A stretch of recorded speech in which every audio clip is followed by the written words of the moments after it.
Hello అందరికీ ముందుగా అందరికీ రథసప్తమి శుభాకాంక్షలు. ఈరోజు సూర్యభగవానుడికి ఎంతో ఇష్టమైన రోజు కాబట్టి ఈరోజు చేయవలసిన పనులు, చేయకూడని పనుల గురించి ఈ వీడియోలో మాట్లాడుకుందాం. ముందుగా ఈరోజు సూర్యోదయం కన్నా ముందే నిద్ర లేవాలి.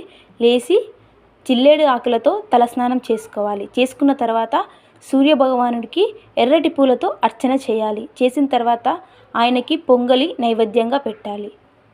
మరియు ఆదిత్య పారాయణం చేసుకోవాలి. ఈరోజు దానం ఇవ్వడం వల్ల కూడా చాలా మంచి జరుగుతుంది. అయితే ఇప్పుడు చేయకూడని పనుల గురించి తెలుసుకుందాం. ఈరోజు అస్సలు ఆలస్యంగా నిద్ర లేవకూడదు. చెడు ఆలోచనలు, కోపం, వాదన వంటివి పెట్టుకోకూడదు. చెరుకు గడతో పాయసం వండకూడదు. మాంసాహారం, మద్యపానం వంటివి అస్సలు తీసుకోకూడదు. ఈరోజు పగటిపూట నిద్రపోకూడదు. అలా పోవడం వల్ల ఆ సూర్యభగవానుడి కటాక్షం అన్నది మనపై ఉండదు. కాబట్టి అందరూ ఈ నియమాలు పాటించి ఆయన కటాక్షం పొందాలని ఆ దేవుణ్ణి మనస్ఫూర్తిగా కోరుకుంటున్నాను. సెలవు.